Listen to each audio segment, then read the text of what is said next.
Okay. Well, good morning, Mr. Apollo, Director Apollo. It is wonderful to be here this morning. Thanks for your work. For the record, I will note it appears we have a full panel today. So we are ready to begin with you. Thank you very much, Mr. Chairman. Would you like me to perform a formal roll call? I don't think we absolutely necessarily have to, unless you all feel that you want to say present. I think you can just indicate everyone's here. Well, thank you, Mr. Chairman. I will certainly indicate that everyone is here, as long as my eyes are to be believed.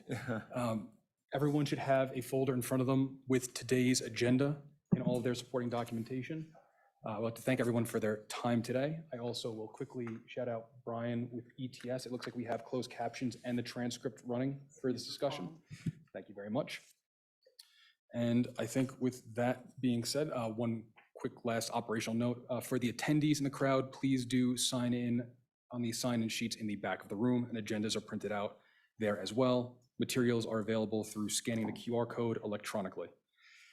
So first thing on the list here is to approve today's agenda.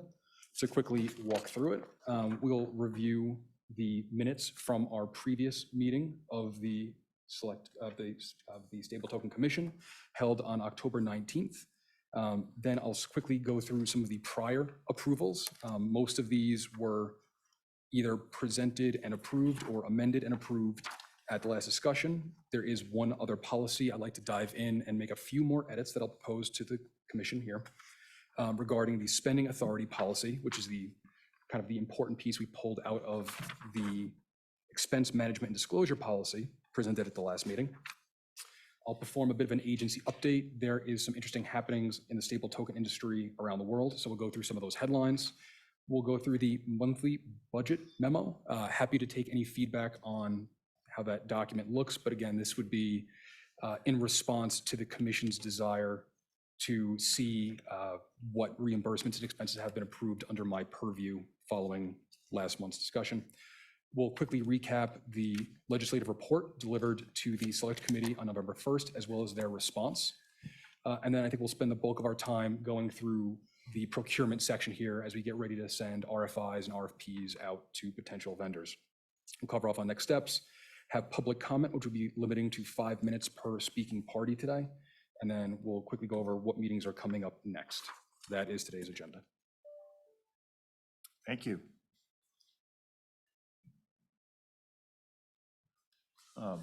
Well, with that, Director Apollo, I would entertain a motion if you have reviewed, if there are any corrections on the minutes for October 19th.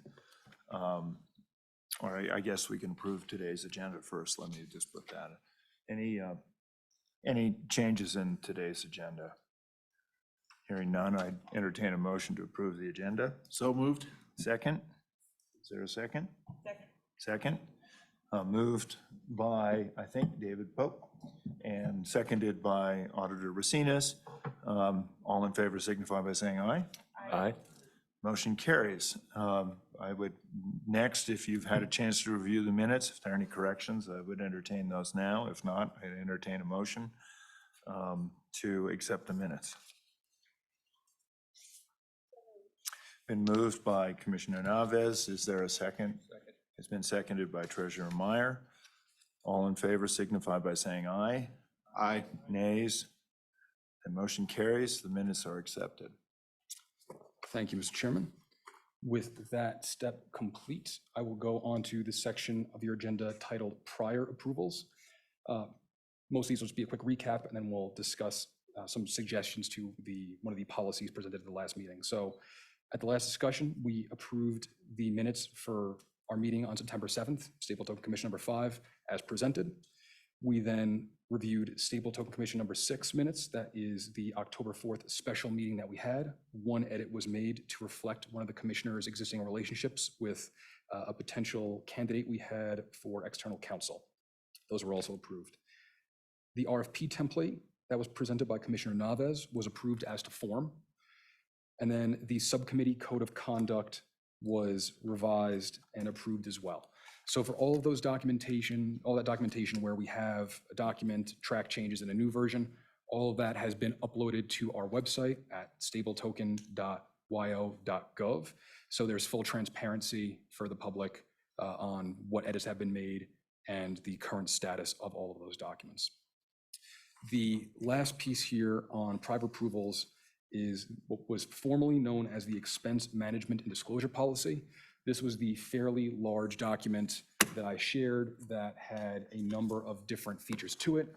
It had covered off on everything from reimbursements and expenses to multi-signature wallet management, disclosures around holdings, and gift policies. So in the last meeting, we made the decision to scope that down to focus on essentially the spending authority of the director of the commission and approve that language, again, predominantly section 1. So the document that you have in your packet is a cover sheet that I created with a little bit of an explainer, and then what I'm proposing as some revised wording to what I'm now calling the spending authority policy. Again, because it is scoped down, is specific to spending authority. We're not talking about any kind of conflicts of interest here, so I removed that wording. And I've also created a couple of edits on the back page around the prevailing authority of the state law and state policy over this particular policy that we've drafted, as well as reporting for under this policy. So please take a minute to review those, and I would suggest that the commission, if you would so like to, make a motion to review and approve those updates. Thank you. Comments from the commission? Are there any comments or suggestions? Mr. Chairman? Mr. Treasurer. Oh, for those that are a little better at English, do we need to, I don't know whether on an F in reporting, whether we have to put an S on retain. And I don't, and it would, any powers granted to the director under this policy, this is singular, retain a requirement for, or is it, does it have an action there to retains a requirement? And English is not my strong suit, so if anybody else has an opinion on that or not. But I suppose you ran that through the word processor, and it didn't give you the option for the S. So Through the chair, if I go back into my SAT brain from way too long ago, yeah, the term retain would be modifying the powers retain, not powers retained. So I do not believe you would need to make the word retain all plural. right, okay, thank you. Other comments? Other comments? Okay, makes sense now. What's the pleasure of the commission? Mr. Chairman, Madam Auditor. I would move that we approve the updated, making sure I get the name correct, the former expense management and disclosure policy, now titled the spending authority policy as proposed. Second. It's been moved by Auditor Racinas and seconded by Treasurer Rock, Commissioners both. Any discussion? Hearing none, all in favor signify by saying aye. Aye. Aye. Nays? Abstentions? That motion carries. Mr. Apollo. Thank you, Mr. Chairman. Moving on in the agenda to our next item, this will be on page 2, talking through some of the updates in the stable token industry that are going on as we speak. I've segmented this out into domestic, international news, as well as what's happening with some of these stable token incumbents. And don't worry, I won't turn this into a newsroom, but we'll quickly gloss through some of what's happening in the space. So on the domestic side, the IRS and Treasury had put together language around the definition of what a broker is in the context of a blockchain platform. It was extremely expansive. It could be defined that many things in a Web3 or decentralized transaction be considered a broker. They received 124,000 comments from the public around that legislation. So we expect there to be responses and more clarity there before anything gets passed, I would assume. We also have a bit of a hat trick from JP Morgan. Within the last week, they've said, on one hand, that they now handle $1 billion of transactions daily using their JPM coin, which is on a private blockchain that they built called Onyx. Subsequently, they announced that they launched programmable payments on that blockchain. So the term would typically be if this, then that. If something happens on a blockchain, it's observed, money can be moved around without any kind of authority or anyone having to touch it in order to make that happen. And then as of late last night, I saw that JP Morgan's Onyx also partnered with Avalanche, which is a layer 1 blockchain. It is EVM compatible, and they are working with the Monetary Authority of Singapore to do a proof of concept with them, particularly using Avalanche's subnet technology. Finally, from the domestic side of things, there was, I believe last Wednesday, something called the Clarity Act was introduced. I'm not going to remember what that acronym stands for, but it is focused on barring US officials and government entities from doing business with China-based blockchain firms, including iFinex, which is the parent company of Tether. Any questions on the domestic side of things or anything occurring on that capacity?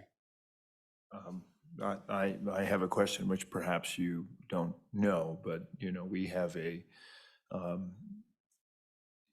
in-state blockchain company or a cryptocurrency company which was jointly founded by an American and a Chinese entity, and the Chinese entity then took that over.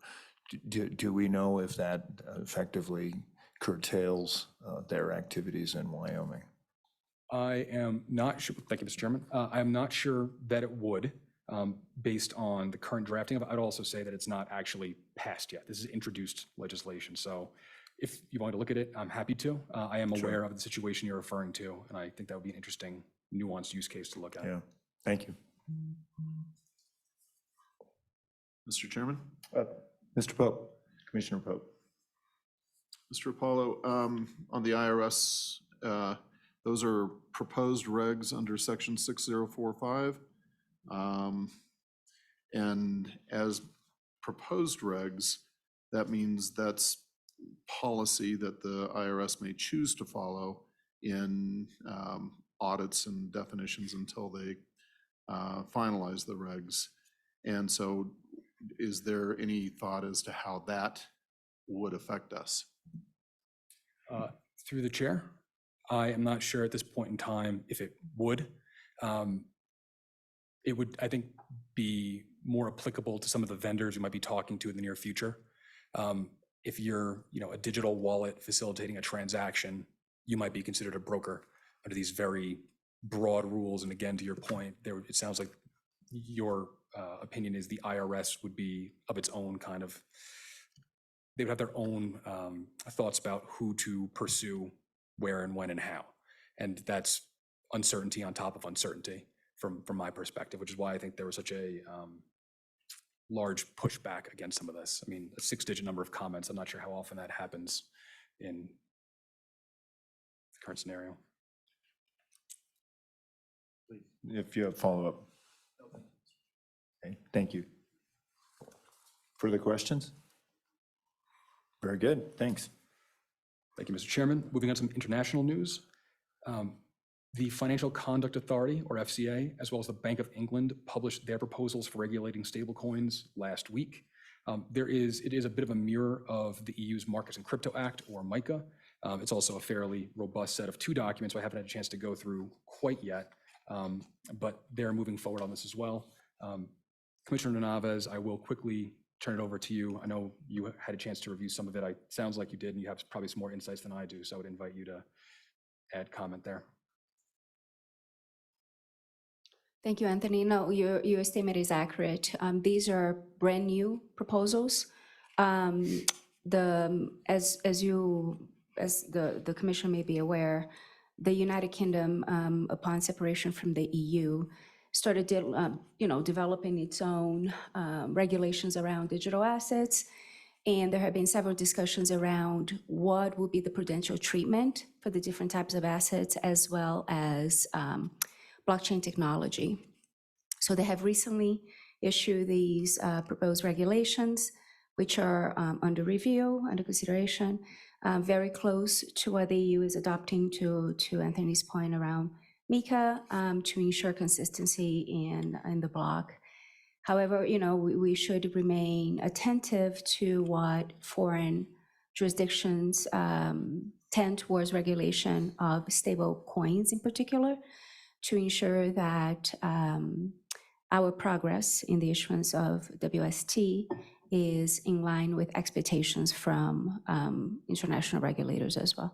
I would anticipate that upon issuance of WST, not only we would receive inquiries from domestic regulators, but as well from international regulators, including the Bank for International Settlements.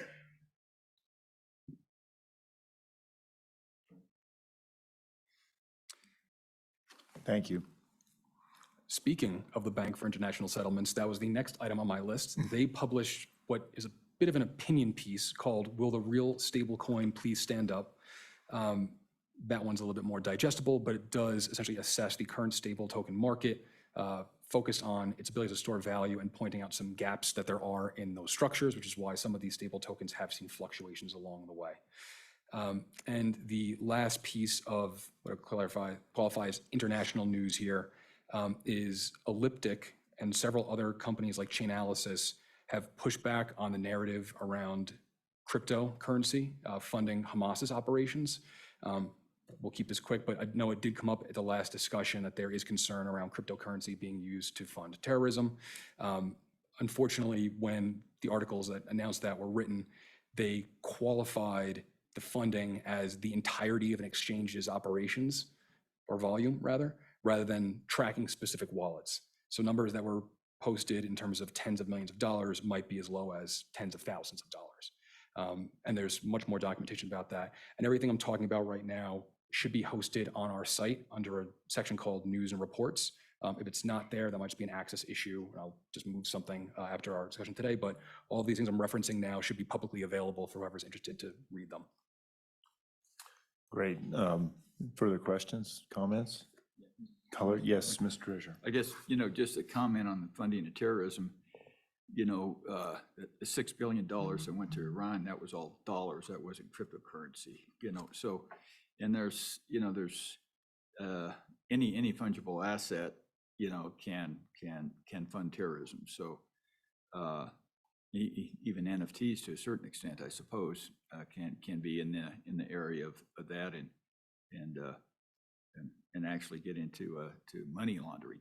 But that I think to try to paint a brush that stable tokens are any more culpable than any other funding sources, at best a deflective action. Yeah, thank you.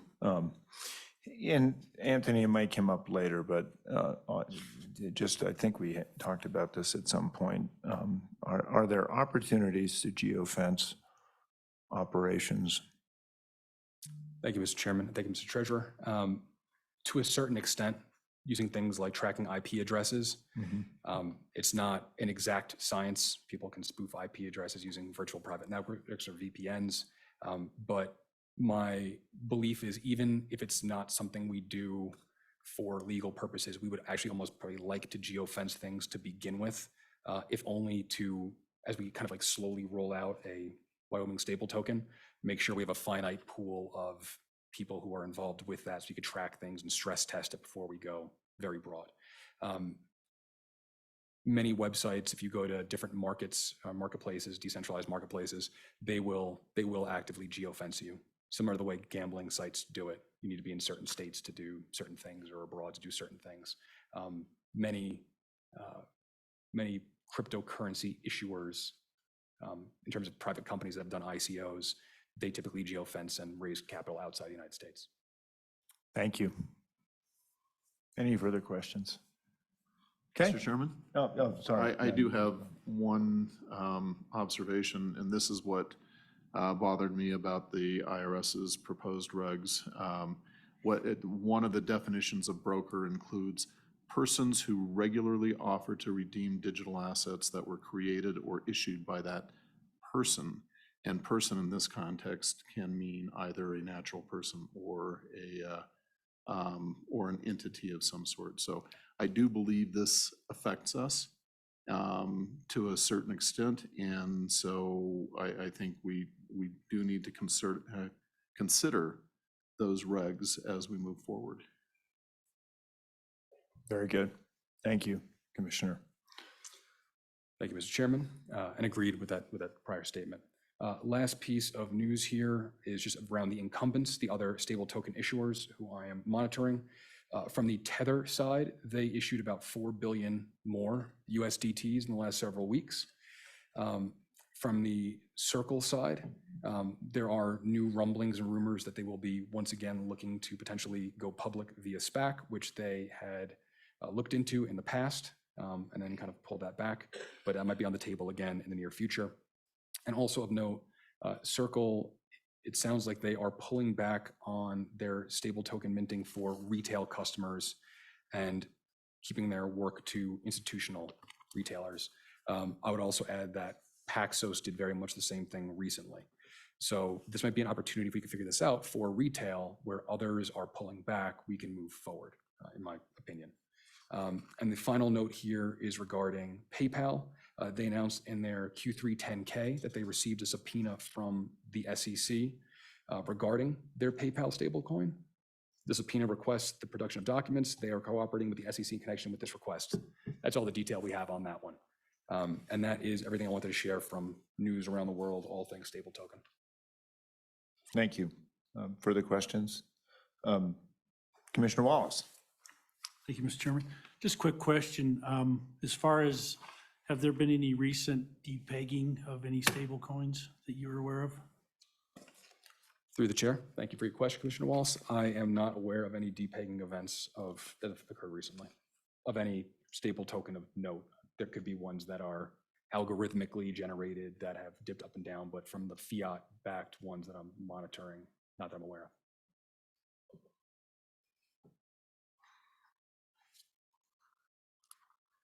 Very good. Just an opinion. It is a bit frustrating that we seem to be movement on the see movement on the part of very, very large banks, and I'm not sure the playing field is equal for the entire banking sector. So just an observation. Mr. Chairman, I would agree with that statement. If we're talking about some of the larger financial institutions in the US and the work they're able to do, that it would seem that some of the smaller entities are not permitted to do. I would agree with that statement. Okay. Well, very good. Thanks. Moving on. Thank you, Mr. Chairman. We'll move on to the monthly budget memo. This is a new document that you have in your folders. I'm open to any kind of feedback on the structure here. Again, this is in reaction to the spending authority policy we reviewed a few moments ago, particularly that the commission would like to see how much money is being spent on a monthly basis, and how we can kind of break that out into things from reimbursements, incurred expenses, expected charges, and what have you. So as a quick cue up here, the first of every month, I receive a monthly budget summary document from the A&I accounting team on a 1-month lag. So November 1st to September 30th. Typically, the numbers I have are a bit commingled because we began our operations in mid-September. So the November 1st report that you have stapled here, you're not gonna be able to read any of it because it's way too small, but it is available online as well. We had spent $25,676.54 to date, which is 5.14% of our allocated budget of $500,000 so far. That is pretty much the same number that we put in the legislative report, I think plus $45 for a motor pool charge that we found along the way. In terms of additional reimbursements that have been approved under my authority through the policy we discussed, There's only been one. This is a $93.74 charge that was reimbursed to Commissioner Naves for mileage on her trip in September to join us here for the commission driving from Denver to Cheyenne. In terms of additional incurred charges, these are just expenses, $15 for my ID badge, as well as monthly recurring SaaS charges for my mobile device, which is $44, VPN device, which is $50, the website is $20, and OpenAI is $20. And in terms of expected charges, so I want to give a lens to what's coming up. Again, we have those monthly recurring fees. We also have the check to Paul Hastings went out this morning. So that will be deducted from our funds shortly. And then I am also working with ETS to get a Microsoft Office Suite software, which is going to be a bit more expediency on some of the work I'm doing. That'll be roughly $140. I think this number we have here is less of any kind of applicable taxes. So that is the budget memo. Again, I'm happy to present this on a monthly basis. Everyone is aware of how the money is moving within the organization. Open any questions, comments, or feedback on that. Yeah, I guess one feedback is that, yeah, when you itemize all this, you got to squeeze it down into some really fine font. But if you would just could maybe flip it around this way and just do the, you know, the big ones without I'm going to get it on my phone so I can actually read the big ones. You know, just start with the headlines. You know, so you just have the ones that would be, you know, communications, advertising, travel, you know, all those different things, and then go across each month, and so we can track the monthly cash flow. And that would give us the big picture without the details. I think we could get it in a big enough font, but just the headlines across on a monthly basis, and then we can actually kind of keep track of it that way. Through the chair. Thank you, Commissioner Meyer. You are describing the process I was trying to do fairly late last night with the software that's not Microsoft Excel, which is why Microsoft Excel will be a upcoming charge. There you go. Again, apologies that it is so small. I did upload it electronically for reference, but yeah, it's, I had it on, for whatever reason, it was printing out on big legal paper at the exact same size. So for whatever it's worth, I tried. Any other comments on the document? Mr. Chairman, Madam Auditor. I think and Anthony, however is best to be efficient with your time, but I think particularly the prior month's expenses could be, well, maybe not even totaled, but just you know, a table saying Flavia, $20, ETS, $100, just I think the narrative, I mean, again, just not wanting to spend your time. And then if we have questions on, you know, any, we can ask those, but. Thank you, Madam Auditor. I think your comments were very similar to mine. I think if there are further questions, we can ask for clarification at some point. Further comments? Any suggestions? I hear none, so thank you. Thank you, Mr. Chairman. We'll keep moving on here. The next up is the stable token legislative report that I delivered to the select committee on November 1st. I believe everyone on the commission has had a chance to look through this and review it. However, I think just for the public and the audience here, if you'd like me to give a 10,000-foot view of what's contained in here, happy to do so. I think, Director, this is on the website, is it not? Everything is on the website, yes. Yeah, so unless the commission has any reason to address these, we can move on. Mr. Treasurer. Are we at the draft bill now, or is it or in a different spot? Through the chair. Thank you, Commissioner Meyer. So we are working with LSO right now to updates to the act based on some of our statutory recommendations on page 5. I just want to make a brief comment about the draft bill that that in the area of dissemination of information on criminal background history is that I think this is the broad authorization that's in statutes for different agencies. But I want to make sure that we understand that we're going to have some rules set forth before this is implemented, because as it reads here, you could just say, well, we're going to put all of this out in the public forum, you know, but it should at least be an executive session. I know our policy in our office is that it goes to our counsel that has, and they got attorney-client privilege, and unless there's something bubbles up, you know, I don't want to see it. I don't want, you know, my deputy doesn't have to see it. It's all handled by counsel. But if there is a problem, then it would go to essentially the deputy and myself if there's some decision that needs to be made. I think that it would probably go to the chairman and the director in consultation to counsel, whether or not the whole commission actually had to see anything.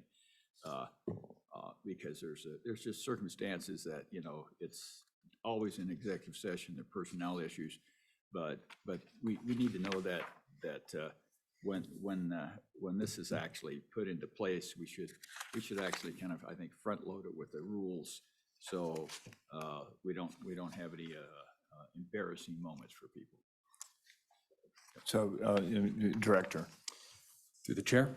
Thank you, Commissioner Meyer. So first things first, I did not bring the bill update to this discussion. okay. My understanding is LSO is actively working on that. I'm candidly not aware of my ability to kind of present that. I just wanted to bring it up so everybody was aware that, you know, there's when this thing moves forward, that there's things that we need to address before it Right. you know, runs down the street. Through the chair, if I may, my understanding is that the updates that have been made or proposed to the statute would bring the Stable Token Commission in line with how every other agency does it. If we need to have more than that, I'm happy to engage in that conversation. It's unclear to me if that would be done from the statutory perspective or through a separate policy for the Stable Token Commission. I think that would be a rule or a policy. Because this is just broad authorization. That's in what everything else is done. But we need to be cognizant of it as a new commission that we should, you know, I guess proactively address that before we get in a situation where we make a left turn.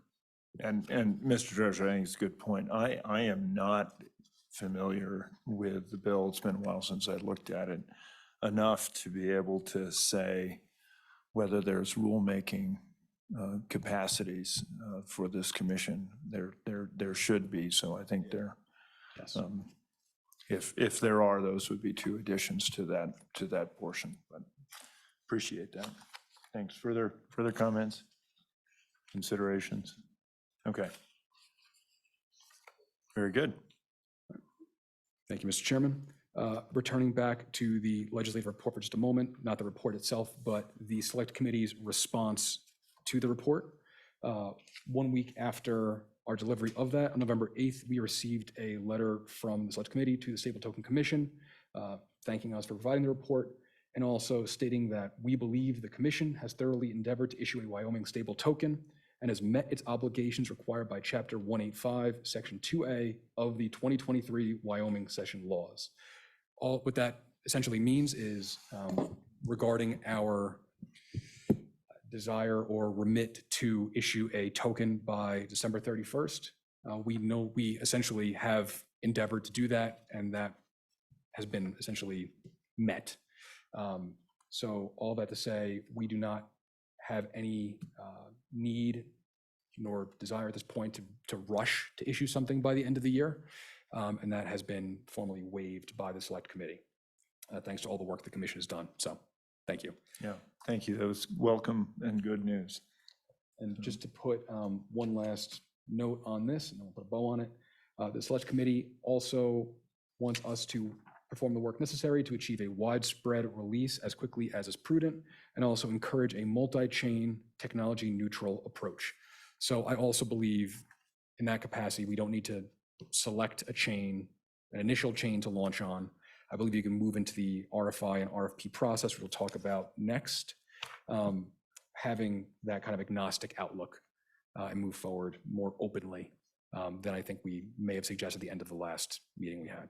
And thank you, Director. I know, we felt a bit under the gun, and I think your comments to that effect were really based on how quickly we can get things accomplished, and relieved, frankly, that we have been recognized as having been diligent in our work.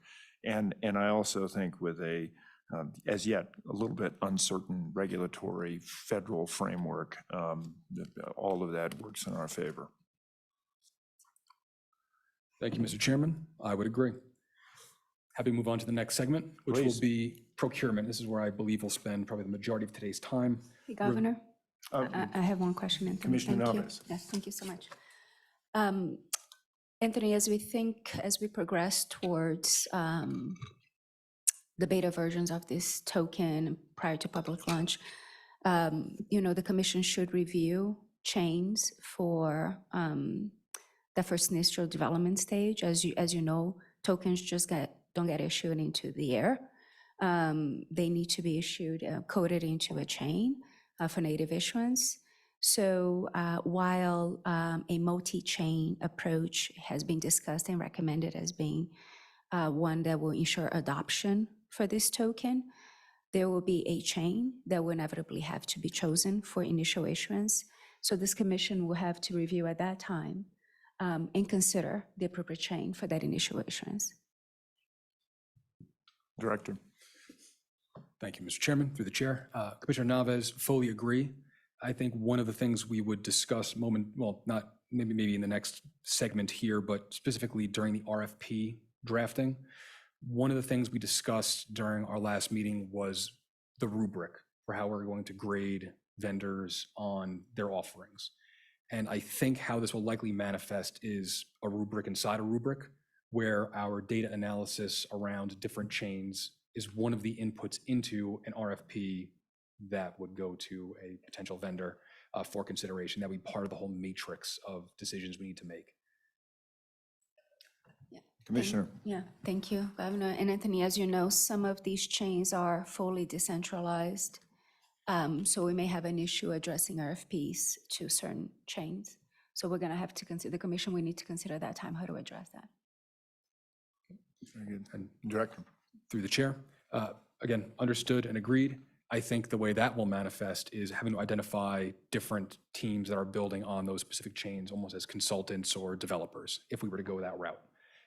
Again, there's a bunch of different ways this can manifest. But yeah, you certainly can't RFP Ethereum. You could RFP the Ethereum Foundation. They've got developers. You could RFP several of the companies that are building predominantly on Ethereum.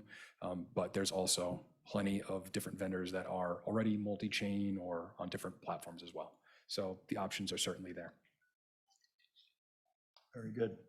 Mr. Chair. Commissioner Revelle. Yes, thank you. I wanted to share a thought on the sequencing of how we're thinking about this project, which has initially been that we would endeavor to get a token issued and then sort of go from there. Whereas I think that the state would be well served to demonstrate to the marketplace that we have created a unique mousetrap through both better regulatory clarity and better reserves management or transparency around reserves management.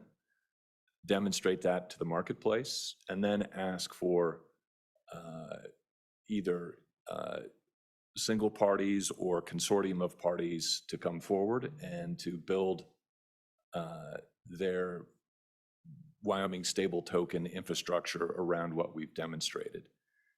So I guess it's a very nuanced comment, but rather than putting a token out there to demonstrate to the market, I think we should put out the benefits or the unique positioning that this could possibly have and let folks come to us with their proposals.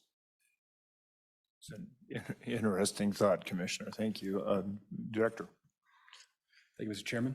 Commissioner Revelle, understood. I think we've talked about this in the past, and net, I certainly agree with the fact that we should be advertising this project and the value adds it provides beyond the incumbent issuers of stable tokens. I think that will be part of an ongoing conversation with council as we kind of map all of this out, and we also figure out how we're going to structure all of this. So it's a bit of a chicken and the egg. I do believe that the points you brought up are accurate. You know, we can be more transparent. We can be a public goods project, right? The money that we're generating off of this is not going to a private company. It's going to, you know, schools and other public works projects. So I think all of that is accurate. If we get into the procurement memo and the RFI and we start talking about timing, perhaps these things will align, because I do agree that we should have some kind of document that says this is the strategy to move forward and use that as a marketing tool. At the same time, I think we do need to be proactive in identifying vendors who can essentially respond to that ask as well. So chicken and egg here, but we should be pursuing both, and I certainly intend to do so. Thanks. Commissioner. Thank you, Mr. Chairman. Thank you, Mr. Apollo. I appreciate those comments, and I think it's important, in my opinion, I think it's important that in order for this to be a viable project for the state and money well spent, that we can demonstrate that both we have a better regulatory mousetrap than what the private sector might be afforded in the current federal regulatory regime, and we have better reserves management, or at least more transparent reserves management. And if we're able to demonstrate both of those, I think that there's a very good market opportunity. If we're not, then I question the market opportunity. And I think that we need to be convinced ourselves that we have both of those things, and then show the market that we have both of those things, and then let the RFI, RFP process flow from that. Okay. Let me ask the director if he wants to respond first, and then I'll see the treasurer. Through the chair, just in brief, you know, generally agreed, right? We shouldn't be spending taxpayer dollars on a project if we can't think of a way that it should get off the ground and generate revenues for the state or cut expenses. So aligned with you there. I think I'll probably need to kind of draw a line in the sand about discussing how we go about that in public, as our discussions with council are privileged, and we'll need to wait until we have a final document that we're willing to share before we discuss that, I think, in the public forum. Fine. Mr. Treasurer. I think that we're going to have to be, I think, very diligent in a risk assessment of, you know, other securities that we trade in, and just to make sure that we are cognizant of some of the times when some of these securities might get a little bit thin markets, and the crypto business is cutthroat, and so I can see circumstances where, and I think a lot of the FTX thing was just a lot of cutthroat trading in securities that you had big players trying to knock out other players. And so I think we have to be very, very careful about, you know, what we do trade in, and the transparency, I think, is appropriate. But whether or not we go to a transparency to the extent that we're showing every trade, I think that might be do us more harm than good in certain circumstances, especially if, for whatever reasons, the markets get thin in some of these things and you get squeezed. So I think we just have to have a good due diligence and risk assessment in the amount of transparency in relationship to the markets. Thank you, Mr. Treasurer, and I think we're kind of getting into the weeds here. You know, I love the weeds. I do appreciate that. I think at one point you said something along the lines of what we create, and you were talking about securities, and I think you really were talking about how we back. And so, because I think we are not creating a security, for the record, we are not creating a security. If I said that, I definitely misspoke. Very good. Excellent. Thank you for the comments. Returning to the two documents you have in front of you, I would like to review these somewhat in depth, and if we can get a thumbs up on these, we can operationalize them as soon as tomorrow. So there are two documents in front of you. One is called the procurement memo. That'll allow me to outline the strategy of how I'm suggest we go about this. And then the actual drafted RFI that I've worked on with members of the commission, with the AG's office, with ANI, and with ETS. So to dig into the procurement memo, this document outlines the process for identifying, evaluating, and engaging potential third-party vendors to facilitate the development of Wyoming stable tokens on behalf of the Wyoming Stable Token Commission. This will have two distinct phases. The preliminary request for information phase will be more informal. There is no procedure or rule in place for how RFIs are typically run. So we are using best practices to accomplish that. And there will be, at least from if we're seeking documentation or input from potential vendors, we'll use the same platform that we use for RFPs called public purchase to accomplish that. However, during this RFI period, the expectation is I, as in my capacity as the executive director, should be able to have conversations and reach out to anyone who we think might be helpful in informing our work or a potential vendor in the future during the RFP process. So this is going to allow me to reach out to any number of developers or groups in the industry and get their input on what we're doing. That'll be phase one, and there'll be more detail on that in a second. The second phase will be the very formal and structured request for proposal process. That is completely open to the public. There is really no relationship between the RFI process and the RFP process, other than information gained during the RFI process may inform the RFP process. That again will be through the public purchase platform. That is where we will deploy all of these RFPs that have been drafted, and we reviewed the template at our last discussion, approved that in form, but we'll go through the specific RFPs for however many number of particular functions we think we need to create them for. Last note on that, structurally speaking, is I expect that the RFPs will manifest in a manner roughly analogous to the subcommittee and working groups we talked about last time. So finance, legal, technology, and operations.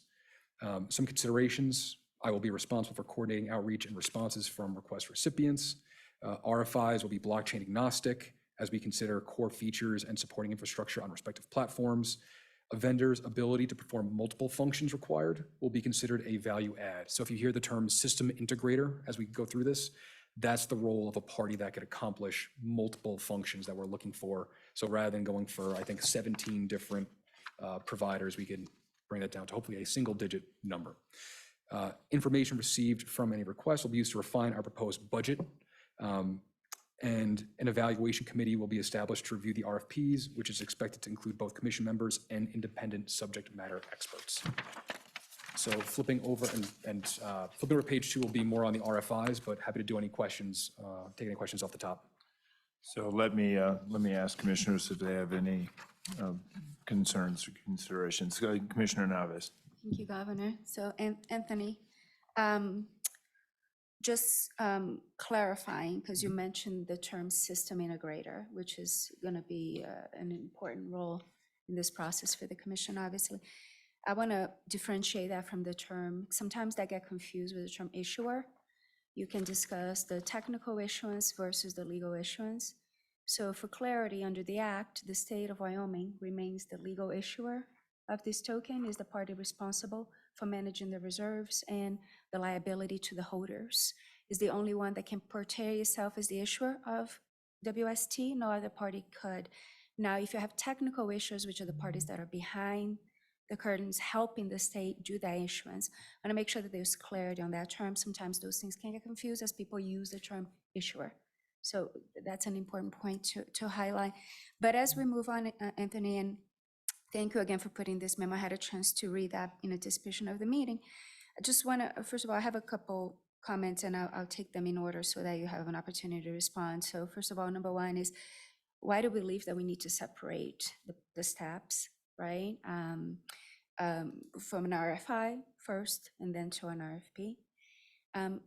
If that separation would have an impact on the projected timeline of this project, and the resources that will be needed to support you through these two steps, because as it stands, you are a single party process right now, right? Yeah, it's only you. You have this commissioner here that supports you, but you are the ED. So I am cognizant of the resources that are needed to support these two phases, ensuring again that there is no disruption in the timeline and how we proceed. So talk to me a little bit about the need for separation, impact on the timeline, and how you're going to manage resources. Director. Through the chair, thank you, Commissioner Naves. So in terms of the why, I believe these are two very different, very different phases for which we can get work done, right? The RFI process, I believe, needs to get performed to identify the different groups who might be able to participate in this process. Because I could pick up the phone, I can call them, I could explore what their offerings are. I also believe those conversations are going to be important in putting together a front-to-back process flow of this entire operation, which candidly does not exist now. I would love to have time to work on it. I do intend to work on it, but it simply does not exist, and we need to make sure we don't have any gaps in that process. I believe having these conversations will help inform that. And again, I could be very vocal. We can push this out on social media and get it cast a very wide net through the RFI process. Once we segue into the RFP process, that has to be, and again, if anyone from any of the other offices who govern the process, feel free to tag in. But once we enter the RFP process, it's incredibly formal. I can't talk to anyone. All questions have to be answered through the public purchase platform, and it's all very clean. And it should be that way. So there's no asymmetry of information. But my concern is if we go directly into the RFP process from where we are now, we're going to find something along the way that we missed, and then we're going to have to double back to get that done. And that will have more of an impact on the timeline than I think putting a couple of weeks in to do the RFI process. And I fear that we won't have cast a wide enough net if we do the RFP process and we can't socialize it that broadly. The only people who are going to know about it are the groups that show up or follow these commission meetings, as well as groups already registered in the public purchase platform. So this to me is a pipeline to open up the funnel for the RFP process. And I think you'll see in the next page, 25 days to accomplish that, I believe is sufficient, even though we have a couple of holidays in the way. I'm happy to entertain any other questions. I know you've got others I'll follow up on, but. Commissioner. No, Anthony, just you touched on the timeline, but on the resources for handling the two steps.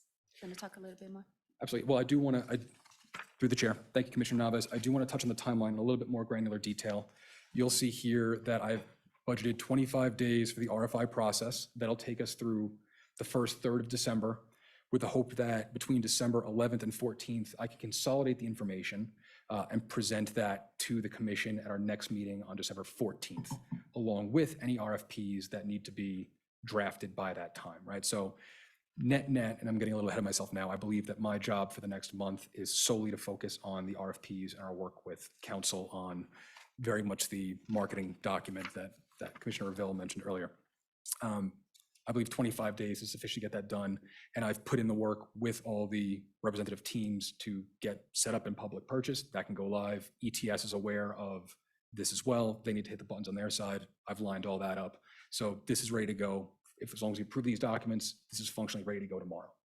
And then we take a couple of weeks to organize all that and have those conversations and really map out those RFPs, which, again, the ones that we've drafted, which are about half of what we've identified, already have hundreds of questions, right? So we need time to organize all of that. And the goal is, again, to hit that by December 14th, our next meeting, approve all these RFPs, and then kick off the formal RFP process on December 15th and run that for about 40 days.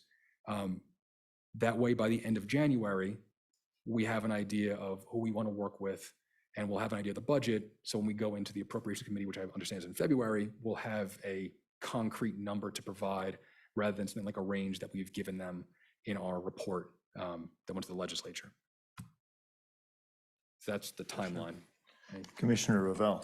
Thank you, Mr. Chairman. Mr. Paulo, I here on page 1 under considerations, the third bullet point, a vendor's ability to perform multiple functions required will be considered a value add. I think that's a really important point, and I wonder if we wouldn't want to expand on it a bit. And my thinking here is that very realistically, the state of Wyoming, through your office, Mr. Paulo, would have a very difficult time having the resources, both capital and human, to manage a stable token project. I think having a single entity or a consortium of entities that stepped forward to provide us with a turnkey solution would be ideal. And should we not encourage that in our RFI process? Director. Through the chair. Thank you, Commissioner Revelle. Agreed. I do want to be just careful that if we're talking about the RFI process specifically, we don't want to talk about value adds in the RFP, because that could get us into a little bit of hot water. The way that would essentially manifest is we would need to say in the RFP, we would assign additional points in the value add section. If you recall section 8 of that template, that's where we would generate extra points for someone who could do all of these different functions. From the RFI perspective, again, hopping ahead to the last, or page 5 of that document, we do call out that we are looking for systems integrators who can go across the entire stack. And I think I probably don't want to, just to make sure that we're keeping the kind of the separation between the RFI and the RFP process, I would probably prefer to keep the language the way it is, but we do acknowledge that this is that is a big deal for us when we get to the RFPs. And follow up with the Commissioner, and then I'll recognize you. Thank you, Mr. Chairman.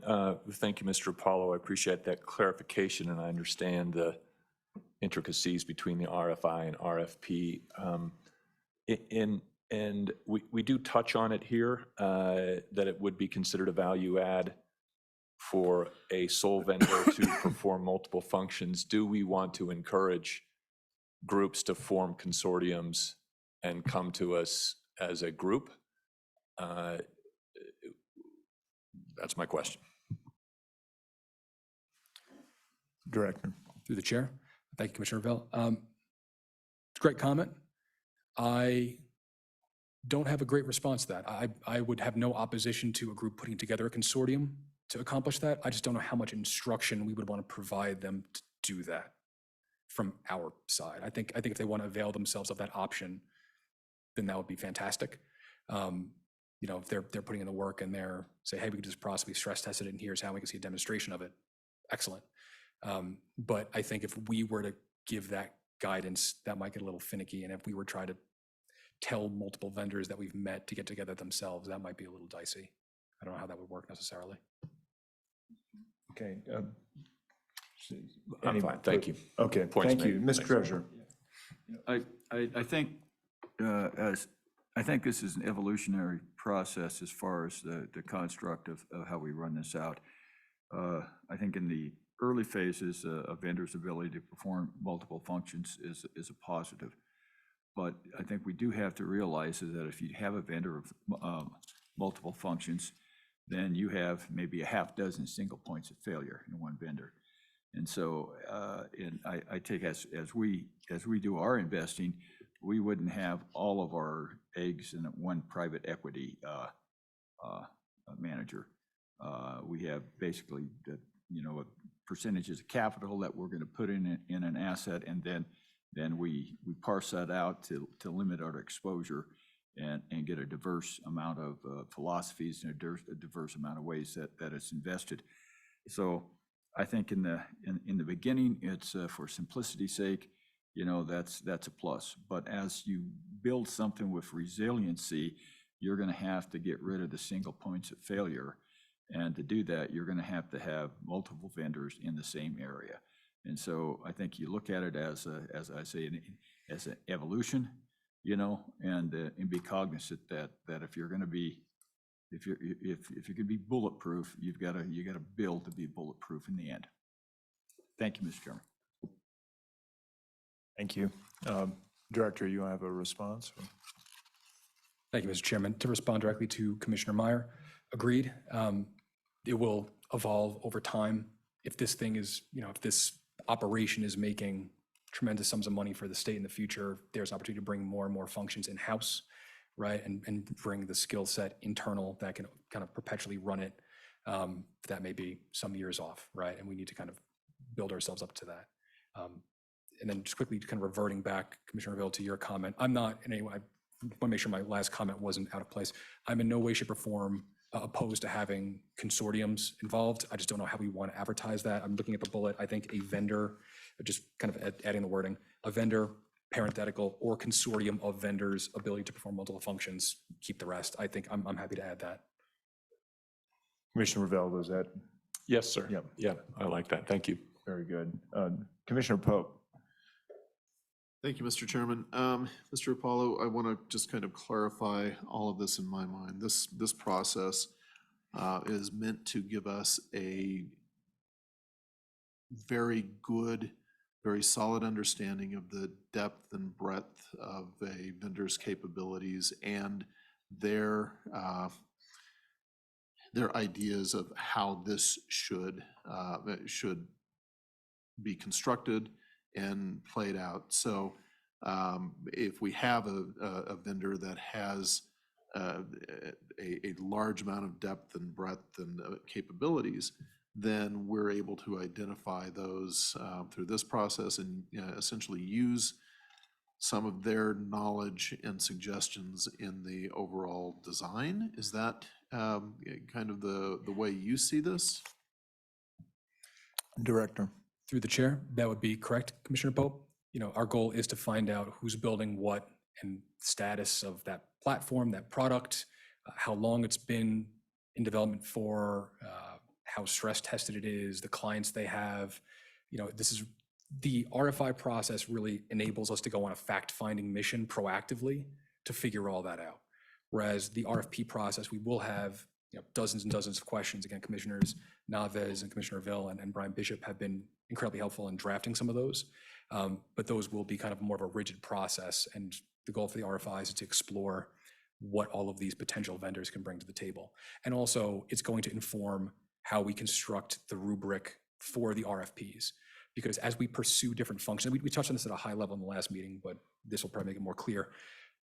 We're going to have different RFPs for different functions, and they're not all going to be graded the same. For example, if we're looking for an auditor of our financial reserves, we may want an audit company that's been around for 100 years.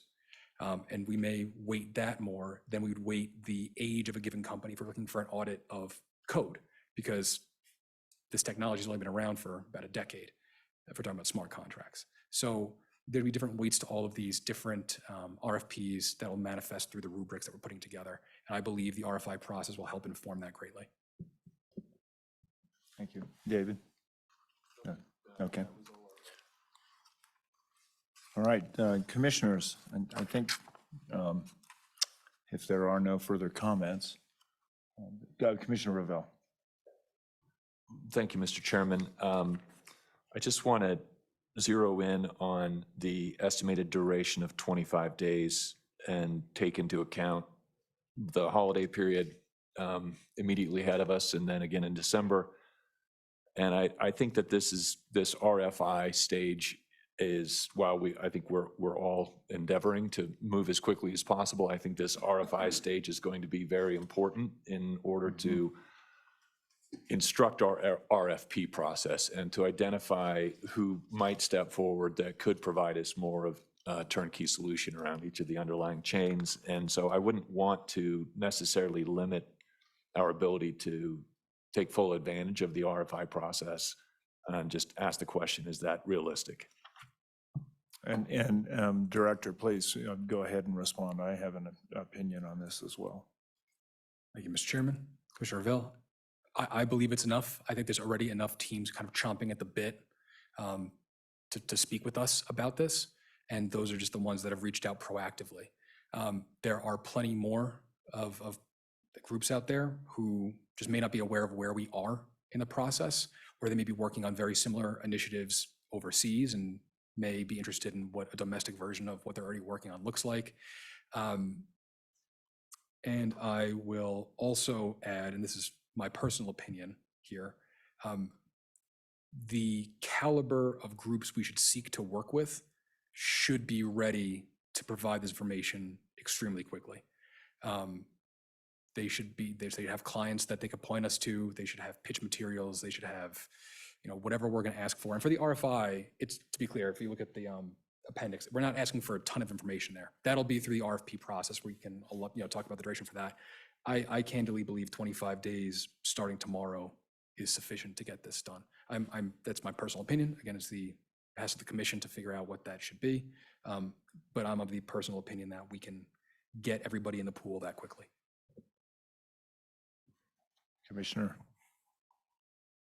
Mr. Chairman, I think you had a comment. Yeah, I also wanted to sort of drive into that a little bit. I think the comments about the scope and what we're actually looking for in the RFI and the opportunity to fully expose those to the ecosystem so that, we have the broadest range of responses. So it's what I wanted to just make sure we were, and you're saying that we do have enough time to do that. I guess we would have the opportunity to extend that if we have a disappointing response.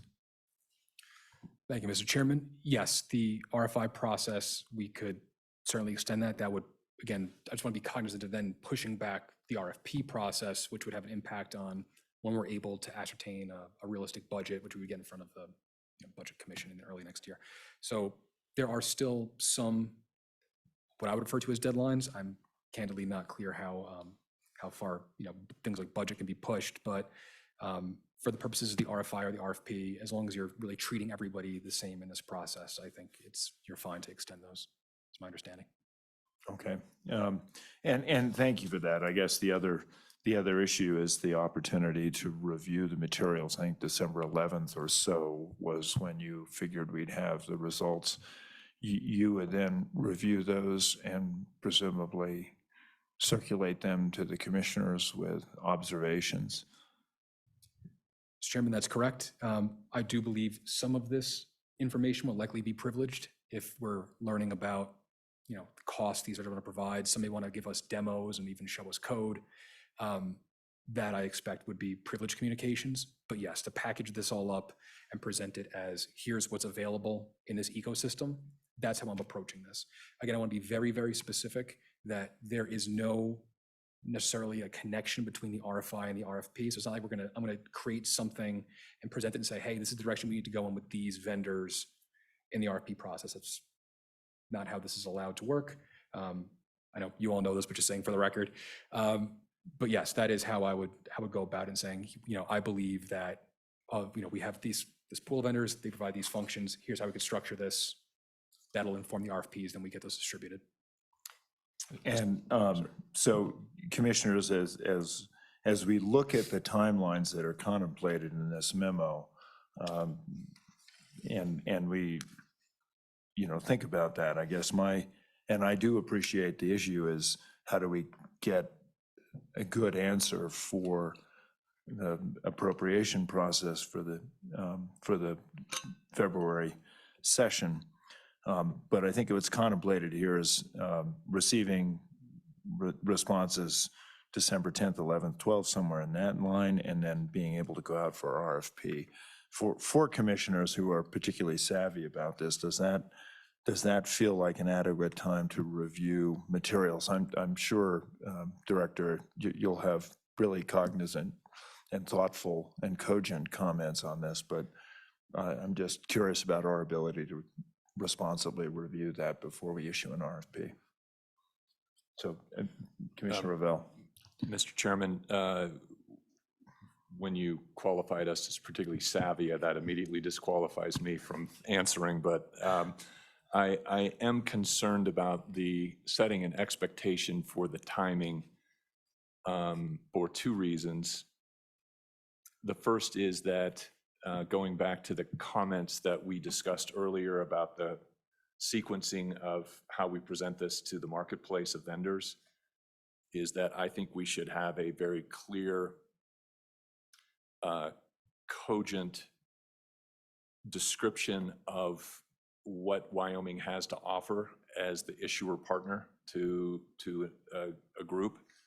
And that will drive demand to come and partner with Wyoming, as opposed to not having a clear answer and an ability to present that clearly to the marketplace. So I worry that we're not there yet in terms of our regulatory mousetrap, in terms of our reserves management, to present and try to draw in partners. My second comment is that while again, I know that we're all hopeful to move forward as quickly as we can, it would be, at least for me, more important that we have folks involved in the RFI process that are existing payment networks like Visa and MasterCard and PayPal, or layer one protocols, who have had an opportunity to review what this opportunity is, come to us and have an RFI discussion on how they would like to present to us. I just don't see all of those things happening before mid-December. And so I'm concerned about the prioritization of time over getting these pieces in place. Thank you, Commissioner. Other thoughts? Mr. Treasurer. I think that the one thing that we're trying to obtain is enough information to give a pretty concise definition of what it's going to cost for the appropriation process during the legislative process. And so there's our timeline constraint. And I think that is the question that needs to be answered. I think that with this timeline, I think that question can be answered. And if there's going to be an extension, I think you can have an overlap between the RFI and the RFP, because when you send the RFP out, there is a time period where you get exchange of information and questions back and forth. So what actually happens in an RFI and an RFP, there's actually, I guess, an overlap of what's going on in those two. So it's not like you do an RFI, information ceases, so that process actually can overlap during the RFP process, and you can gain more information. And you're going to have more than one vendor, I think, apply for each one of these 17 areas. So, it's I don't see a stop and go between the RFI and the RFP. I think it's going to be contiguous effort all the way to, and I think we'll probably get an answer, that budgetary answer, long before we actually say we're going to go with our good range, before we say we're going to go with a particular vendor. So that's a timeline constraint, I think, and I think that we're going to get that answered. We may not have the answer or I guess know who we're going to have until maybe long after the legislative process ends. I'm not sure, but I think we can move forward at this pace, and there's as it works, I think it will all meld together, and we'll get the information we need to make the right choice about the right vendors. Thank you, Treasurer. Madam Auditor. Mr. Chairman, the treasurer brings up a good practical point. I mean, we can't award anything until the legislature has passed the budget. So I suppose there's some, yeah, I mean, I think getting the RFI process running quickly is important, but I think the RFP process is constrained by that we can't award anyway.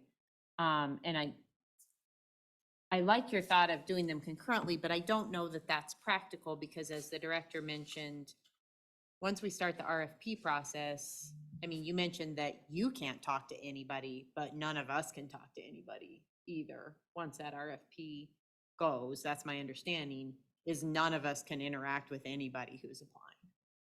So I think that would be problematic. So I think it's important that we get the RFI off the ground, but then I think that will also inform how ready our RFP is or not. I mean, I think there's an expectation of what we might get, and that's how you're crafting the RFP, but that might get turned on its head a little bit in which case we might need more time.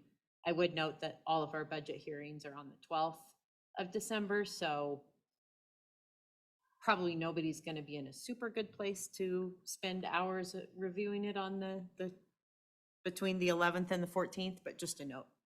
And Madam Auditor, that in fact was, you know, my consideration was, the RFI no doubt will inform what the RFP looks like. And to the treasurer's good point, you know, hopefully sometime long before the session, we'll have some indication of what the appropriation ought to look like to proceed.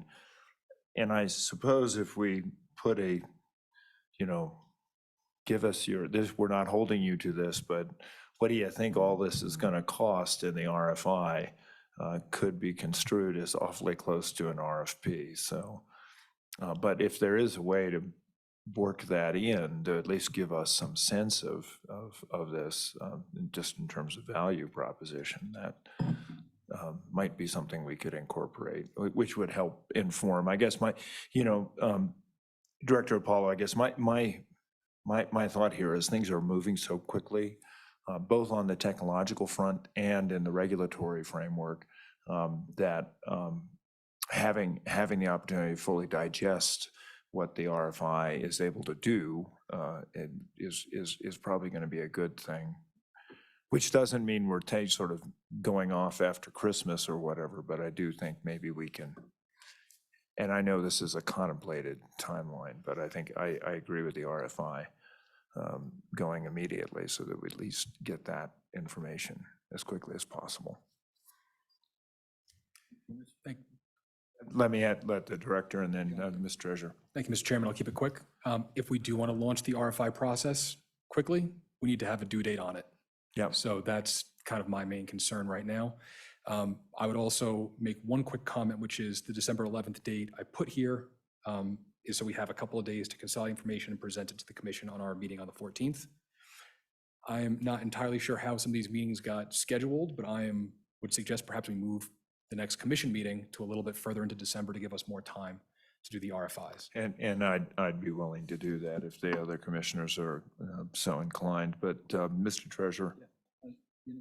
I know in our RFP process, when we're looking at the proxy managers, that there is a process in that where the vendors want clarity about what we actually wanted, and then they respond, and there is I guess a give and take, not cross the vendors on, you don't share that information between them, but there's a development of clarity between what we actually are looking for and what the vendors can actually supply.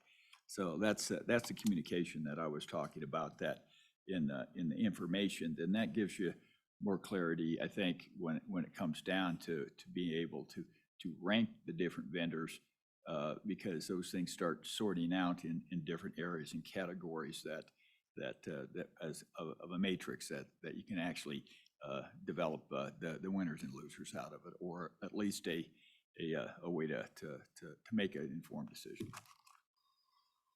Okay, thank you, Mr. Treasurer. Further comment from commissioners?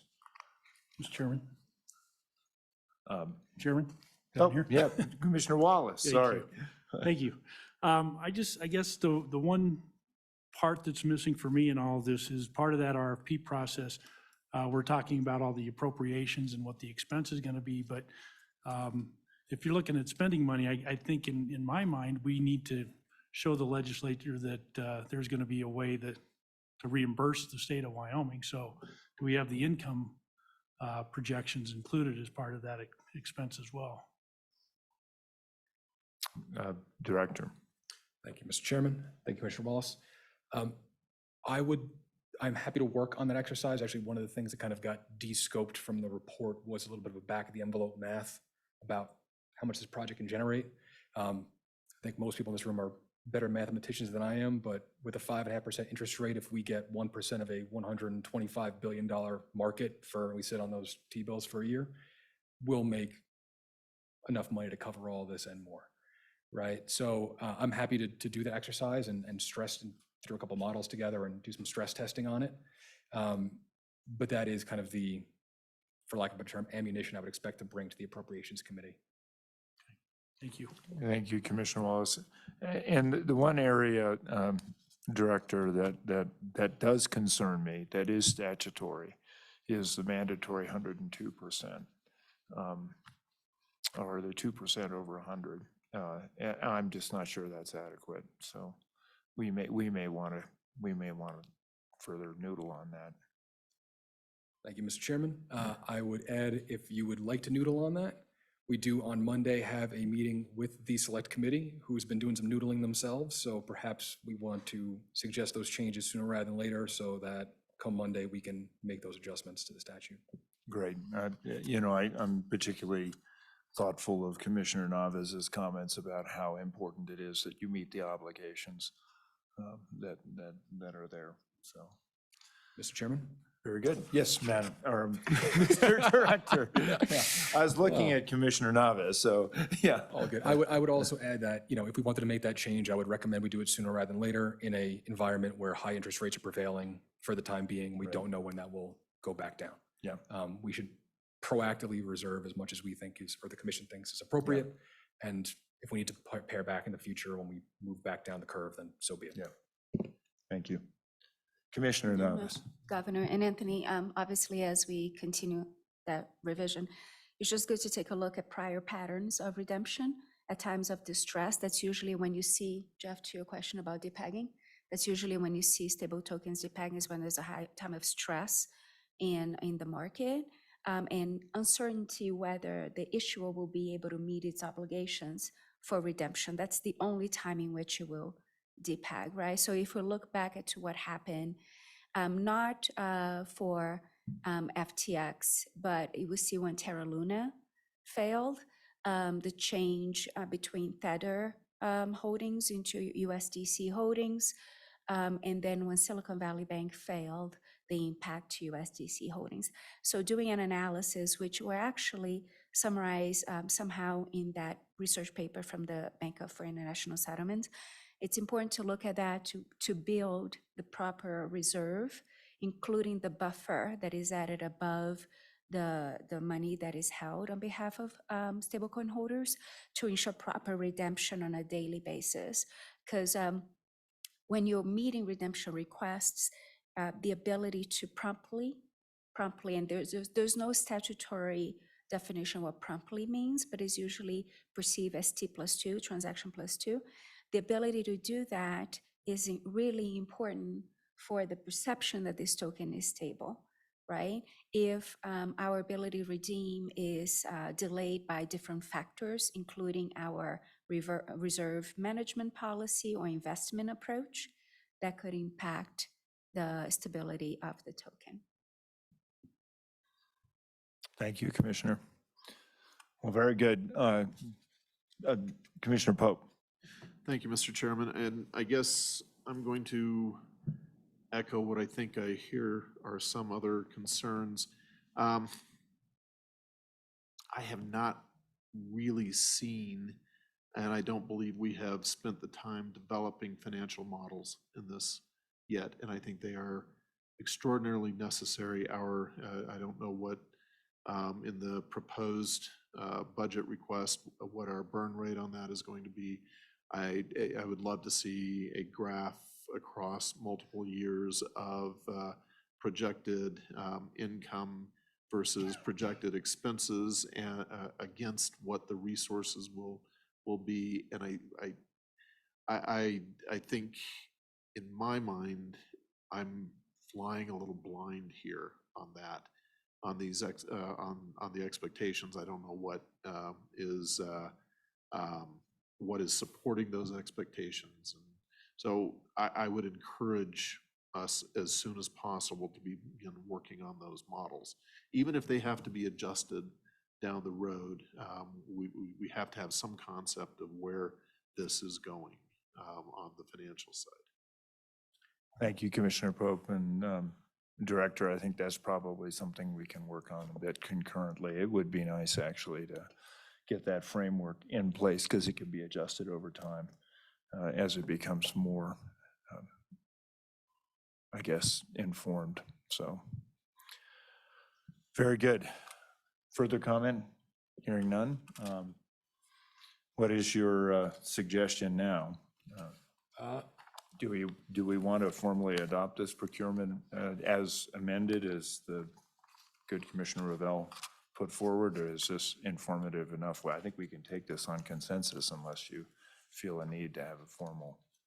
So thank you, Mr. Chairman. My gut here is the memo. I could simply update with Commissioner Revelle's comment regarding the consortia. And I also would specify we should probably proactively move these dates if we want to, because what we will need to actually adopt is the RFI that I provided here. Right. If we need to change the dates on that, I prefer to do that now so we can get started on this as early Sure. as tomorrow. So what's the pleasure of the commission on that? Commissioner Pope? I believe we need more time than 25 days. That's my only thought on it. I don't know that, in Director Apollo is correct in that most of the people that will be interested will have this information ready, but do we have the time to put together almost as much of a marketing piece as Commissioner Revelle said, stated so eloquently. That's my concern. I believe we need a solid 30 days, 45 days. I would opt for longer rather than shorter, unless it's absolutely necessary to get it out and get it back right away.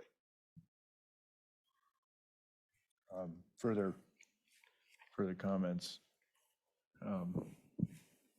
Auditor. Mr. Chairman, to Commissioner Pope's point, maybe we just say either 30 or 45 days from when it goes out. We don't necessarily have to pick a hard date. And then that might give us flexibility if we were to change the date of our next meeting. And thank you, Commissioner Racines. Commissioner Pope, does 30 days seem adequate? Thank you, Mr. Chairman. That adds 5 days. I don't know if that's adequate. Depends on, I think if we move our meeting out, we count back from that 2 or 3 days, and that's between now and, or between the time it goes out, and that would be what we have what we have at that point. Okay. Mr. Chairman? Director. If I can make a suggestion, if pushing the meeting back, our next meeting back from the 14th to the 21st would be possible. So 1 extra week for that, that would avail us of another week for the RFI. That would be 32 days. We make it due on Monday, December 18th instead of Monday, December 11th.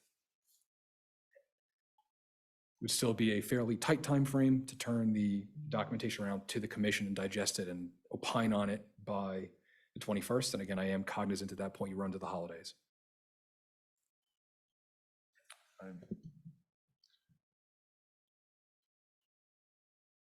Okay.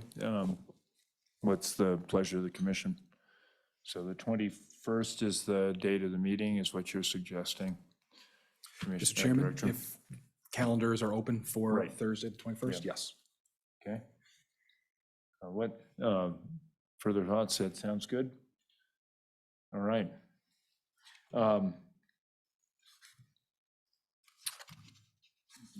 Just because I think it probably clarifies this, let's consider a motion on that. So moved. Thank you, Commissioner Pope. Is there a second? Second? Second, Madam Auditor. All in favor signify by saying aye. Aye. Aye. Nays? Motion carries. Thank you. Thank you, Mr. Chairman. With those dates now in mind for the RFI, I think I can simply cascade that to the proposed dates for the RFP, because again, the estimated timeline would start December 15th, I would just simply move it forward for those 40 days and would bring us to about the end of January. I think that's probably something I could do independently of a vote. Right, very good. And then if we were to move on to the RFI itself, so I think we focus on the memo for the time being. On page 1, I would suggest we strike December 11th and change that to December 18th. And I would suggest that same change be made in item 1D. And then at that point, I believe we just refer to it as the due date. So that should cover us until items 3, Romanet 5. We wanted to have any questions in the public purchase online bidding system there through December 8th. We can move that back to, or I would suggest moving that back to, not January, let's see. This would be the 15th, December 15th, that Friday. And I believe that would be it. Okay. Governor, Uh, just one Commissioner clarify. Naves. Thank you. Just one clarifying question, Anthony. In section 2B3, the statement that says vendors should therefore assume that the RFI responses may be used in developing the RFP. Just adding clarity here, will the answers provided through this RFI process be owned by the state, the property of the state of Wyoming? Through the chair, Commissioner Naves, that is correct. Everything that is responded to goes through public purchase. That is the property of the state. It's independent and agnostic of our Google Drive or our website or anything there. That will stay there, and it will be public and anonymized information. So that way we create information symmetry across the different interested parties. If someone has one question, we could be pretty sure someone else would have the same question and everyone would see the answer in one place. No, thank you, Governor. It's just, Anthony, if there's clarity that that information will become the property of the state through the submission process, I would recommend that it be highlighted. Obviously, if anything is noted, as in section 3B, number 4, as proprietary or confidential, obviously that will be treated so, but any other information that is shared with the state should be used as the state sees fits through this process. So if there is any disclosures made through, in the portal, then no additional clarity is needed in the RFI, just noting that. Thank you, Governor. Thank you. Director, is that? Thank you, Mr. Chairman. Thank you, Commissioner Naves, for your comments.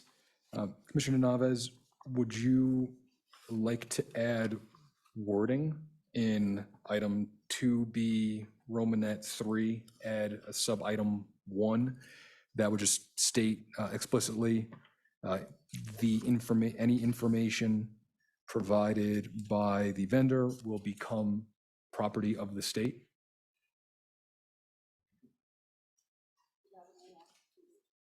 Commissioner. Sorry, thank you.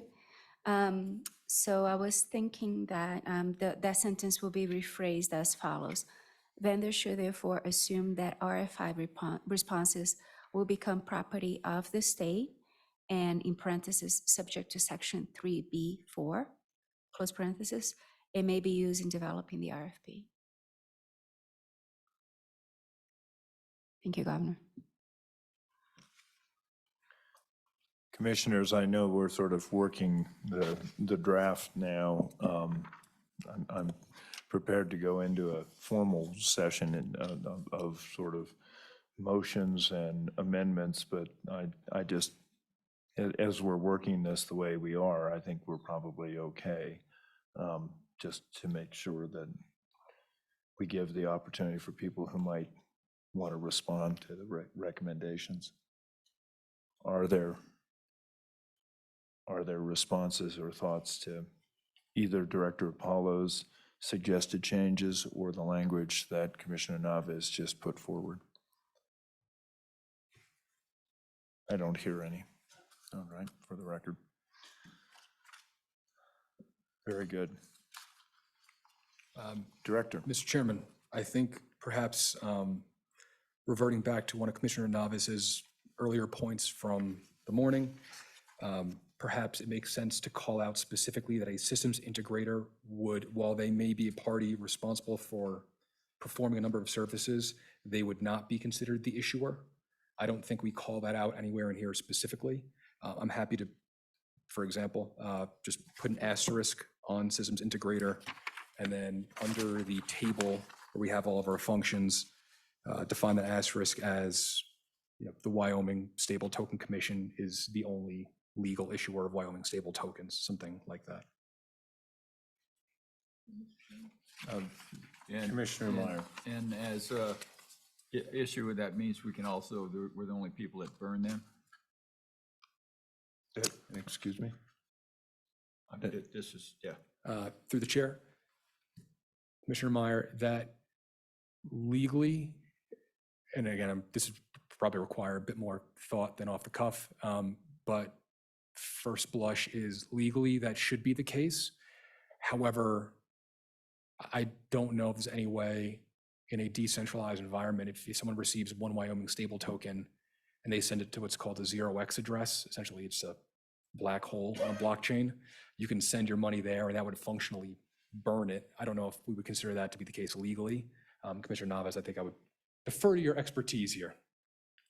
Commissioner Navis. Thank you, Governor. So, Kurt, because the reserves are being held by the state, the only party that actually pay for that token is the state of Wyoming. And then it would, to your point, burn that token in the chain upon redemption. So you can have the system integrator and other parties request redemption. However, the only party that can meet that request is the state, because that's the party obligated to pay out of the reserves. So that's how it works. Now, to Anthony's point, technically that works within chains somehow differently, but the obligation to burn that token in the chain because it was issued as a unit of store value is the issuer itself, which is the state of Wyoming. I just didn't want to have somebody else, I guess, create a liability of redemption that was out of the state's control. So, and what I'm assuming is that we don't do that. Okay. Thank you. Through the chair, that would be my understanding. We're not trying to do that. Okay, thanks. Any, Commissioner Revelle? Thank you, Mr. Chairman. I have a question, perhaps for you or for the director, which is, should we arrive at the end of this deadline and there are still discussions ongoing with parties that we would like to have at the table, do we have the flexibility to extend the RFI deadline as it's currently drafted? Or is this a hard stop? Commissioner, that was the purpose of my initial question, and I do believe we retain the right to be able to extend it under reasonable circumstances. Okay, thank you. But I think deadlines have Yep. a point, so. And Mr. Chair, while I have the mic, I just want one quick, I believe, correction that I noticed going backwards to the procurement memo, Mr. Paulo, on page 2, outcomes at the bottom of the page, number 2. I believe that should be RFIs, correct? Through the chair, Commissioner Revelle, this would be a series of RFPs. We will need to change the date, so that is a good catch. However, the goal of the outcome of the RFP, sorry, let me rephrase that. The outcome of the RFI process should be having RFPs that have been informed through the RFI I process. understand, okay. Sorry for But we the still had to update confusion. that bullet anyway, so Yeah. I think we're all good there. Okay. Thank you. Thank you. Thanks.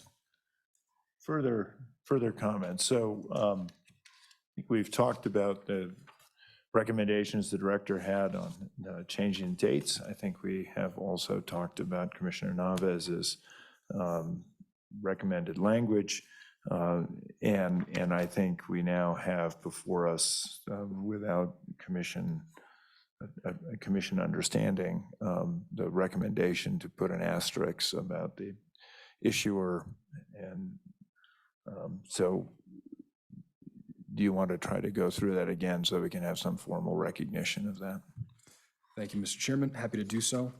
My suggestion is that as these edits are adopted, the commission consider adding an asterisk after systems integrator on the bottom of page 5, and then subsequently on page 6 below the table for functions. I would define that asterisk as the Wyoming stable token is the only legal issuer of the Wyoming stable token. And if anyone has any suggestions beyond that, happy to record them. Any comments? Any comments? So I will take that as a consensus. We can do that. I see those numerous heads shaking, so that can be made. With that, Mr. Apollo or commission members, are there any other changes to the document? And if there are none, I would entertain a motion. Mr. Chairman, I would move the proposed RFI as amended and updated. It's been moved by Commissioner Racines and seconded, I think, by Commissioner Revelle. Any discussion? Any discussion? Any discussion? Hearing none, all in favor signify by saying aye. Aye. That motion, nays, that motion does carry. Director. Thank you, Mr. Chairman. I think we are, first of all, appreciate this. I'm very excited to, get this thing socialized and see what we come back with. I will keep the commission informed as to the largesse of responses that we do get. And we'll start building that body of information. And I hope that this helps us push through some of these chicken and egg issues that we have around how we could build this thing out, where the value adds are, and really start putting some fine points on this. So thank you for that. From here on, I think we are roughly done with my segment here. I will quickly just acknowledge some next steps on the docket. Obviously, now that we have the RFIs solved, the bulk of my work will be focused on reaching out to those third parties, using those conversations to develop our RFPs, using those conversations to develop the front to back process flow. So those 2 outcomes from the RFI. The data analysis for the given blockchains we're looking at will be part of the RFP as well. Again, we're talking about a matrix inside of a matrix at that point, but that would be incorporated into that content as well. I'm also going to add for my own list of to-dos for next steps. We talked about financial models, which I'm happy to work on. I think, to Commissioner Pope, going back to your point from earlier, that will be more, the financial models that I have in mind would be more akin to the revenue side of things and the expense side and the burn. You had mentioned the burn rate. I don't think we'll have a good idea of that until we actually start having some of these conversations. To the extent we get pricing inputs from potential third parties, happy to incorporate those as we go. And the last piece, for lack of a better term, that I've added to my list is the marketing doc that Commissioner Reville has mentioned, making sure that we are demonstrating to the public and community at large why this project makes sense for Wyoming and for the parties that are interested in joining us. As we wrap up here, upcoming meetings on Monday and Tuesday is the next session of the Select Committee on Blockchain, Financial Technology, and Digital Innovation Technology. That'll happen just down the hall in room W113. I will be speaking along with Commissioner Naves at around 10:45 a.m. to noon. Again, that might shift based on who's speaking ahead of us. And then the next meeting of the Stable Token Commission we have here is December 14th. I will work with the appropriate resources in the Office of the Governor to see if we can push that to the 21st, and I'll coordinate with all your calendars to accomplish that. That would leave us to public comment, and due to, I know that there are certain time constraints for some of the commissioners, we have public comment is going to be limited to 5 minutes per speaking party. I will have my phone on with a timer, so I'll hold you to it. And that is it from my side, although I'm happy to entertain any other questions that the commission may have for me at this time. I'm sorry, Commissioner Meyer. Just really quick, I looked at my calendar, the morning and the afternoon looks fine for either one, but I put down the morning just so I get the day started and out by noon. So I'm not sure where everybody else is gonna land. Through the chair. Thank you, Commissioner Meyer. I've noted that down. All right. With that, Commissioners, thank you very much. We will entertain public comment if there's anyone here who would like to approach the commission. Now is an opportunity.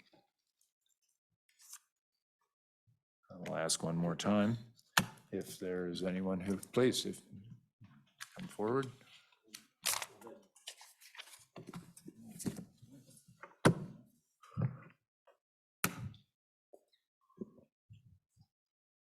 Good morning, Scott. Good to see you. Good morning, Mr. Chairman, members of the commission, Scott Meyer on behalf of the Wyoming Bankers Association. I just have a couple of questions or comments and understand that this is just a small country boy from Lander that grew up on the Poposia that doesn't understand a lot of this stuff. So as I'm trying to go through there, I'm trying to get my hands wrapped around it. I guess my first comment is, and I realize this is old news only because it came out yesterday, but I want to address one of the questions that Commissioner Wallace had on depegging. According to Moody's, this last year for large fiat stable tokens, it was depegged over 600 times. So I don't know what the information is, but I don't know how that affects Wyoming's stable token, but that is a serious point, I guess, in my mind. It tells me not that it has happened, but it will happen, and the question is how often will it happen with Wyoming stable tokens? So I think that's a big issue that we're concerned about. The other, another comment that I have was that, and I think, Mr. Chairman, you made a comment, well, this is not a security, and we don't plan it to be a security. I'm not sure that the SEC will agree, and I don't think our representation that this is not a security will, in fact, carry the water. I think the SEC will make that determination. So based on that, maybe that's why I see the unusual request under the financing to have $2 million in there for litigation. I've never seen a business plan that starts out by saying, we need some seed money, but understand what the first thing we're gonna have to probably do is start considering whether we have to litigate on our business plan. The question also that I think that Commissioner Wallace brought up and that was in our mind was the revenue you think you're going to generate. And I know that the executive director brought up a $125 billion mark, but that's a worldwide market. So the question is, how much does the Wyoming stable token think they're going to gather onto that market? That could be very small market. It could be large, I don't know. But the amount of revenue that you could generate off of our share of the market may be considerably smaller, which is what I think we brought up, 2 or 3 meetings ago about the business plan of how we're going to reimburse the state for these expenses. And then I guess my last question and more in comment, but I'm just not sure how this works, but when we talked about redemption of those stable tokens, they seem to me that they would be like bearer bonds. So whoever has them, we have the obligation to redo those and we redeem those and we pay those out. So then going back to the comment that Treasurer Meyer made originally about, are these things used to fund terrorism? Well, maybe $6 billion got transferred, but we know how it transferred and we know who did it. When it comes to stable tokens, along with cryptocurrency and mixers, we don't know anything about what's going on out there. So all I know is that North Korea could come up here and say, we want to redeem these stable tokens. And I don't think we have anything to say, but okay. So that's the concerns that we have from the Wyoming community bankers.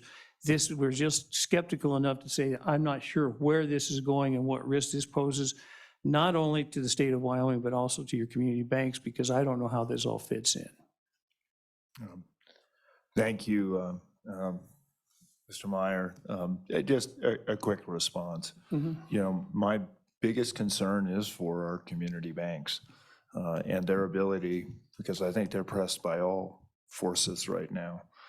If you look what FDIC is doing, if you look at what the Fed is doing, to regional banks at this point. That's not far behind that they will do that, to community banks. And I think the resources for regional banks are probably easier to meet than the challenges that the Fed is putting on them. And it's certainly de minimis for large, very large institutions, which enjoy a very comfortable place with our federal regulators. Now, we do need the entire spectrum of bankers, but I think that one of the biggest concerns we have is not from digital assets. I think there may be an opportunity there, but I think the whole system is arrayed against community banks at this point, and I'm hoping that Wyoming can stand firm in protecting them. Well, Mr. Chairman, I might add also that I agree. I think that all this kind of industry, along with central bank digital currencies and everything that are out there, are designed to get rid of our banking system. And our two-tier banking system that we have with large banks and small banks works very, very well. And as I brought up last time, the concern that we have is that the money, whatever is being used, even if it's through legitimate purposes, takes away from those people that need those resources, the shoe store, the pizza parlor, the auto dealer that needs our community banks. Yeah, appreciate it. And Mr. Treasurer. I keep coming up with some way every time you get here, Scott, to figure out how we can help community banks. I know that there's a good possibility that 25% of reserves are just going to be cold hard cash, and I'm thinking of some way that we could maybe do a cash liquidity pool that every bank would share in, and you could use your proportional share of your deposits as part of that pool would be party deposits, but we know that we got overnight liquidity with JP Morgan. It would have to have that type of redemptive quality to it if it was cash, and something that was at least a competitive rate with those types of banks. But I think if we could put some kind of a pool together with that, then I think that would go to providing our redemption liquidity, provide your deposits. But I think it would be easier, and I don't know whether that's the right structure, to have a central pool that each one of you would have a proportional share in or could get into, or whether we'd have to deal like the TDOA program with every bank separately. But I think there's a mechanism there where we can actually, where we're required to have liquid deposits. And if we can figure out a way to have liquid deposits in the community banks, I think that would benefit us and benefit the state and benefit the community banks. And so, give that a little bit of thought, as far as how that would work. And, the situation, if we had $1 billion or $2 billion out there and 25% of it was in that liquidity pool, or maybe even more in the beginning, because you have to be, I think we're going to have more cash in the beginning than we would at later times, but we're going to need cold hard cash in case somebody wants to do a run on these things, basically. But I think that's something that might work for both of us, but give it a thought and see whether or not we could, make the community banks part of the solution rather than having to go to one of the big New York banks. We'll do so. Thank you. Okay, thank you, Mr. Meyer. We had another public comment. Thanks.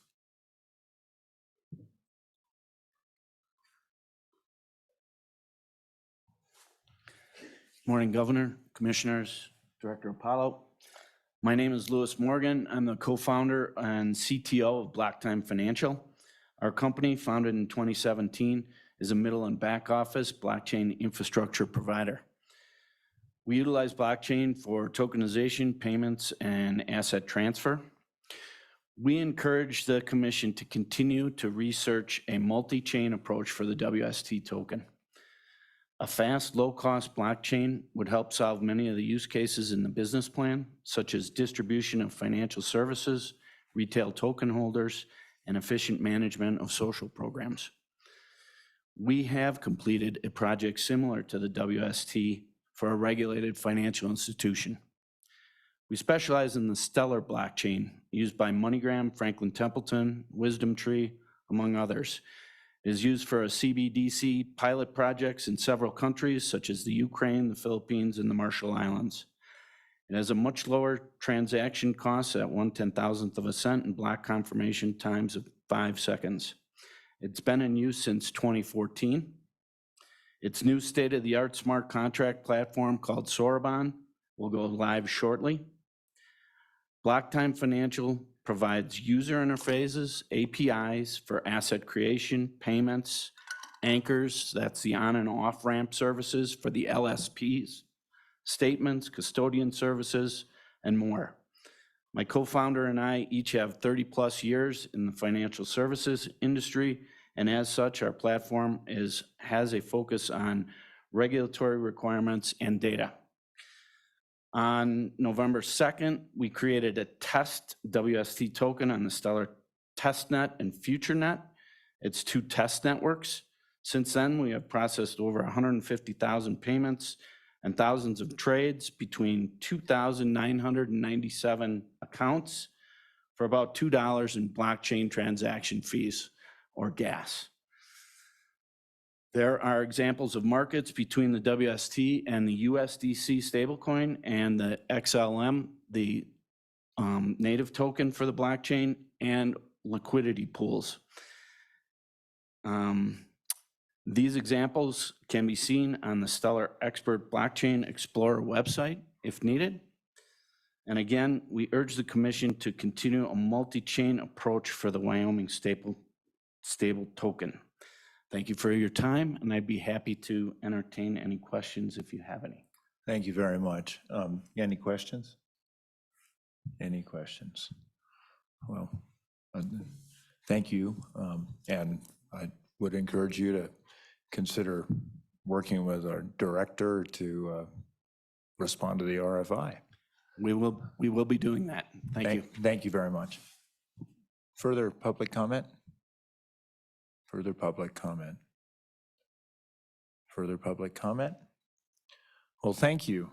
Commissioners, I think we are at the end of our agenda. I think there's probably one thing I've forgotten, which is if we need a motion to adjourn. So moved. It's been moved and seconded.